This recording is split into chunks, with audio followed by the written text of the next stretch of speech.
What is going on, everybody? Today we're looking at a Hasbro G.I. Joe Classifiers Retro Cardback series. So first up we have Rock and Roll. So of course we've had all these figures before, just now on the Retro Cardback. So look really nice with like the old picture, of course more modernized and everything, but looks good there with that classic cardback design. But we get Rock and Roll in his more classic look, and of course comes with all sorts of weapons and everything. Looks good there. We can spin around and see his file card there on the back. So of course I'll go through that information with our three figures there. So we get Rock and Roll. Then we have Dr. Mindbender, which looks cool. He's a cool figure. Nice to get him in a retro release as well with the classic colors and looks to him. Comes with cool weapons and all that with his retro card there. And finally, we have the Cobra Viper. Of course, we've had plenty of Cobra Vipers over the years, so nothing really exciting here. Just does have a different look to it where we see more of his like bare arm, so he has like a short sleeve shirt on. Makes him look different, but of course looking like that old original figure.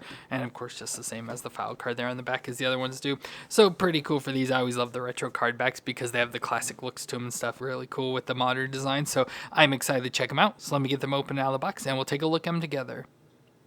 And let's start off with Rock and Roll, who is Craig McConnell. He's a surfer, weightlifter, and bassist from Malibu, California.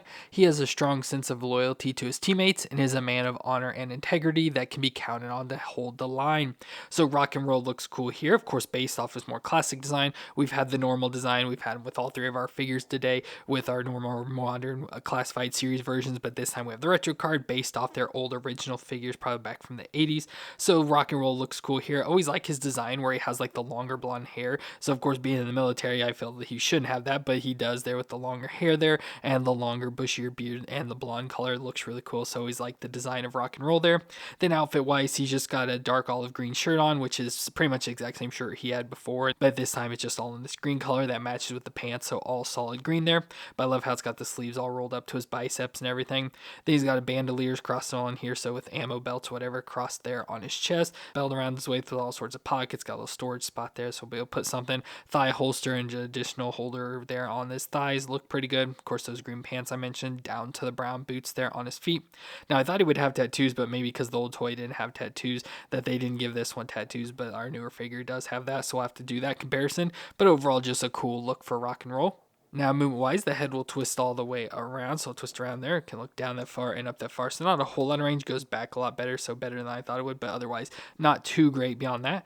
Shoulders will come up to 90 with the butterfly that moves a little bit back and forth. Doesn't really move a whole lot there, unfortunately, and will twist all the way around. Get the bicep twist and the double elbow joint. That'll bend all the way up on itself there, so really nice. The wrist will twist all the way around and has the hinge up and down for the gun hand here. Then go into the ab crunch. We see the ab crunch cutout, so crunch back and forth. He'll crunch there, and then also at the waist has the crunch and twist around as well. Then we go down to the hips. That'll come up to 90 and out to the side there as the drop down hips, of course, but can get pretty close to doing splits, not fully there, but then you can push them back up in. Get the thigh twist. That'll twist all the way around. The double knee joint. That'll bend up that far to the back, very close to kicking himself in the butt. We get the shin twist at the top of the boot, and the foot will flex back and forth and twist side to side. So good movements overall, pretty typical for the G.I. Joes. Now, it has been a while since we've had G.I. Joe figures, but nice to get G.I. Joes once again. And overall, pretty decent movements. Like, obviously, there's some stickiness and with some stuff that it seems to be typical for the G.I. Joes. Don't really have the issues with any other Hasbro lines. It's always the G.I. Joes, but it doesn't really cause any issues or anything. Now, accessory-wise, we do get some additional hands. So we do get a fist hand for the right and a rock-on hand or whatever you want to call it there for the left, so you can obviously switch those out. We do get a helmet we can put on him, so we do get this nice helmet design. Of course, it looks like a modern military helmet. It has the ear coverings and a little pocket there on the back and stuff, so we slide this on his head, so he can wear the helmet just like that. So that looks pretty decent. Of course, it doesn't sit on the best, but it looks good for what it is there. He comes with a walkie-talkie as well. Of course, we can put into his hand, but he does have the slot on his belt that I sort of showed there, that little hole, so we can plug this into back there, so he can always have that walkie-talkie on him. So that's nice. Then first weapon, we get a pistol, so nice all black pistol there. Of course, put that in his hand as well, but we'll put it in the thigh holster here on his right thigh, so slide that down in there. And of course, we'll give him his main gun, the big machine gun, or it looks like an LMG. So pretty big gun. The last one came with this gun as well. Of course, have the ammo container here onto the side, feeding the ammo into it and everything. So looks good. We get our bipod that'll fold down as well, so you could mount up with that. So let me put this into his hand. So of course it's not easy at all to get that gun into his hands, especially with how big it is. Like even with our old one, couldn't get it in. Of course the ammo thing fell off as well, and that takes up the room, so that sort of filling that gap, make it harder to even get it into his hands. So not surprising there. I'll just have to take that off for now, or switch his hands. But I feel with the way his hands are set up, it's meant to go like that. We also get another thing of ammo, so obviously we just do whatever with this we want. Maybe stick this into the gun so it actually has some ammo. Could do that. And of course with the retros, they all come with the base. That I love putting them on the base. Let me do that. So there's Rock and Roll on the base there, which looks nice. So you can see him standing on the base there, which is cool. Now, as I mentioned, we did have him in the more modern design. So here's our other Rock and Roll. Like I said, outfit-wise and everything's pretty much all the same. So mostly it's just a lot of direct reuse. Like I said, we don't have the tattoos on the new one that this old one had and stuff, and different change of the face and everything. But still a cool look overall for the design of Rock and Roll. And next up, we have Dr. Mindbender, who was formerly an orthodontist that built a machine using electric brainwave stimulation to help relieve dental pain. But he tested on himself, causing brain damage, resulting in a personality change, making him hateful, deceitful, and vain, becoming a master of mind control and interrogation. So Mindbender looks cool here. Like this design, we got Mindbender before, of course, in the more modern designs. I think that was an exclusive, maybe like San Diego or some sort of con exclusive. So nice to just have a regular release here, and the retro card back with the nice brighter purple color. So I definitely like this one a little bit more, but looks good overall for Mindbender. So we get his bald head there. Love how he has like the monocle, of course the long handlebar mustache and the evil looking eyebrows, so looks good there. Still all jacked and ripped and everything, as a lot of the G.I. Joe characters are. Then he does have this robe or whatever jacket sort of thing he's wearing with a high collar there, with the Cobra logo on the back in silver, so that's nice. That hangs down quite a bit there, so nice fabric material. And then we get this piece that goes up in strap designs in silver, so whatever this is supposed to be on him, like the only shirt or top he's wearing is whatever these straps are going around to the back. He's got some bands on his arms in purple, and of course some forearm guards there with purple and silver designs. Looks good. Going to the pants, we get him in the nice purple, of course have nice texture on him there, some padding stuff here on his crotch, belt attached to his waist, and has a thigh holster coming down. Then he's got the knee-high black boots, nice shiny. We're supposed to be leather black boots. You can tell that leather design on there. Silver straps across that with some pieces that come up here in front of the knees all the way down to the pointy boots there on the feet. So it looks pretty good overall. Of course, a crazy design for Dr. Mindbender, but also looks pretty cool. Now, movements, the head will twist all the way around, look down that far and up that far. So again, not the best movements for him. Then we get the shoulders that will come up to 90 with the butterfly back and forth. Again, not a whole lot of range, and we'll rotate around. We get the bicep twist and the double elbow joint that bends up that far, so pretty decent. We get the wrist that'll twist all the way around and hinge up and down here. Then we get the ab crunch, so see that ab crunch cut out, so crunch forward, crunch back, and of course got to worry about those straps being in there. And then at the waist, he'll crunch back and forth a little and twist there as well. But again, with all those straps, you got to worry not to break them. Hips will come up to 90 and out to the side. Get the thigh twist, that'll twist around. The double knee joint, that'll bend up that far to the back, not too bad once again. Shin twist at the top of the boot. Oh, got the robe all caught in there. And then the foot will flex back and forth and twist side to side. So good movements once again with the G.I. Joes, pretty much exactly the same as Rock and Roll, so no real difference at all. But moving over to accessories, we got mostly all weapons for him. So first I'll just go and give him this pistol. So of course a futuristic, like Cobra characters tend to have, is these futuristic looking pistols, but basic pistol that we can put into the thigh holster here on his right thigh. So just slide that down in there for storage.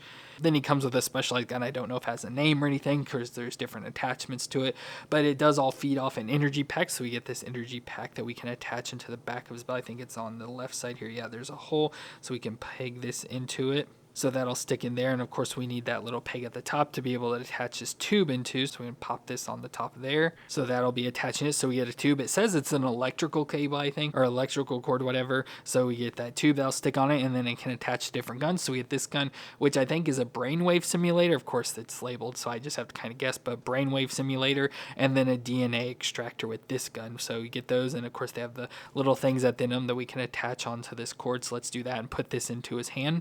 So there he's got that gun and of course that cable attached to it there. So that works out pretty cool. Of course, have to worry about that cable and stuff, especially if you're putting him on a shelf. And then he also comes with an envenomizer, so I assume it injects venom. So and they got a nice little canister probably that holds the venom there, and we can just slide this into the other hand. And he can just hold on to that other gun there as well. So at least has 3 of the 4 guns that he comes with there. And of course, like all the other retro cards, comes with a base with the Cobra logo on it. So I'll pop him on there. giving us Dr. Mindbender there on the stand now. And as I mentioned, we have the old Dr. Mindbender. So here's what that other one looked like in the darker colors. Everything else is going to be exactly the same, just sort of darkened up the colors with the purple. So I definitely like the new brighter purple. And then of course I do want to point out that there is rub from this vest rubbing on, so you got some black designs sort of showing up. So you do have to worry about that. I don't know if this new one will do it or not, because they do feel like different materials, but yeah, just got to be careful with that if you don't want black marks start showing up on your characters. But overall, very cool for Dr. Mindbender. And finally, we have the Cobra Viper, which are the backbone of the Cobra Legions that are highly motivated with additional training and better equipment. They are rewarded with material wealth, power, and an outlet for terrible urges. So, of course, we've had many Cobra Vipers before, so just another design, but again, having it with the retro design looks cool. With the brighter blues, brighter red especially, just looks cool. Love that he's got like the sleeveless or the sleeves rolled up design there as well. Makes it a little different. But as usual with the Cobra Vipers, we get the helmet design, so same sort of design there, with the all silvery mask covering the face with the blue helmet coming up around it. So that's pretty standard. We've seen that multiple times, just again in the brighter blue color. Then it has the vest on over the top, so Cobra logo on there, some grenades, and love like the red designs. And like I said, especially the brighter red makes me really like this a lot. Then we got the blue shirt underneath, again with the sleeves rolled up. We get some forearm guards there and red gloves, so that's pretty nice. Again, love the additional red. Blue pants with the red details going around it, some knee pads and black boots that go up under the knees there, and a belt around the waist with the Cobra logo and some pockets and everything going around there as well, a little storage thing for the gun. So it looks pretty cool overall. So like I said, it's kind of boring because we have had multiple Cobra Vipers over the years, but at least this one with the brighter colors makes me like it a lot. Now, moon-wise, the head will twist all the way around, look down the far and up the far. So, of course, especially with the color of the vest around, doesn't really get that much moon, but probably wouldn't get much beyond that anyways. The shoulders will come up to 90 with the butterfly back and forth. So he actually has pretty decent range, the best of the day so far. And we'll rotate around, get the bicep twist and the double elbow joint that bends up that far, so not bad. Of course, then down to the wrist that'll twist all the way around. Got to get around the guard there, so twist all the way around, and should have the hinge up and down hand again. Then we should have the ab crunch and all that, but of course with the vest going to cover it, so mostly just the waist crunch back and forth, and we'll twist around there. Then down to the hips up towards 90 and out to the side that far, so can't do the splits fully again. Don't know what's going on, it's just something stopping him from going any further than that this time. But of course those drop down hips you push back up in, thigh twist all the way around the double knee joint. That was real stiff on him, but it'll bend up that far to the back, not far from kicking the butt. Shin twist at the top of the boot, and the foot will flex back and forth, a little stiff there, and twist side to side. So good movements once again, pretty much the exact same as the others, except for the butterfly joint has a little bit more range on the Cobra Viper here. But moving to accessories, we do get a number of hands from him, so we usually don't get hands too often like we did with the rock and roll and stuff, but we get a set of fist hands, so he has 2 grips on already, so a set of fists, as well as a pointing finger hand and a cupping hand. So usually get this with like Cobra Commander that's holding the ball or world or whatever you want to say. So cool, we got additional hands with it. Don't really need it though, but it is cool that he comes with it. Then we get a backpack we can put on. So nice black backpack here, just all black, basic design, so nothing too fancy about it. So we'll peg this into his back, so it'll stick on him there just like that. Then we get a pair of goggles that we can put onto his head. So this usually just sit on top of the head here. They usually don't sit on too well or stay very well, but we can just slide that up there, so that'll be on top of his head. Then moving to weapons, first we get a pistol. So nice pistol design. Love the brown included on there. It looks almost like a skull design or some sort of thing going on there. Of course, can put that into his hand, but he does have the slot here on the back. Not sure if, like, I would think it would slide down, but it may be harder to get, so maybe just slide it up like this for now. I went ahead and flipped it around so he's not shooting himself in the back possibly, so get that gun stored on the back there. Then he comes with some additional weapons. So first we get this bigger gun, like rifle of some sort. We get the magazine that should be able to come out. Yeah, come out there. Say it was kind of stuck there, but nice. We get the scope. We get what looks like a grenade launcher or some attached here at the bottom. Of course, the stock and all that. So looks good. That's a gun we can give to him, or the sniper rifle. So it looks good. It's kind of stinks. It's just all in this basic silver design. Again, has the magazine that should come out there, and of course the big long scope. It does have a suppressor or silence here on the end of it as well. Of course, a foregrip and all that. So maybe let's put this into his hand. So there's our Cobra Viper with the sniper rifle there, which is cool. And then of course comes with the base. We'll put him on. So there's our Cobra Viper on the base now as well. And as I said, we've had multiple Cobra Vipers over the years. I just chose this one because it, to me, had the closest design. I think this, or at least I thought this was the Cobra Island version, if they even did one, just because the brighter colors made me think of that with the brighter red and blue. So I thought they were most similar in design, but just whatever this Cobra Viper is, like I said, the closest in design to that one that we have. So overall, happy with this design. Love the colors and everything of it. So like I said, this is definitely going to be my favorite design of the Cobra Viper so far. And overall, another nice cool addition. Well, that's it for our wave of the G.I. Joe Classified Series retro card figures, where we got Rock and Roll, Dr. Mindbender, and the Cobra Viper. All three are really cool. I always love the retro cards just because they're always my favorite designs of the characters, just going back to those retro designs from the 80s. Always look really cool, so especially like Rock and Roll. Although I think I may like the new Rock and Roll more just with the tattoos and everything. I just think he has a cool design, but I have no issues with this version either. Love this Dr. Mindbender with the brighter purples and everything, just like him a lot more, as well as the Cobra Viper, the brighter reds and blues just make it stand out and me like it a little bit more. So every time we get another wave of the retro cards back, I'm always happy to have these versions, and they're usually my more preferred versions. But let me know what you thought of these three down in the comments, and if you enjoyed my review, let me know with that like, and don't forget to hit the subscribe button to see more. But I want to thank you all for watching. I hope you all stay awesome out there, and I'll see you in our next review.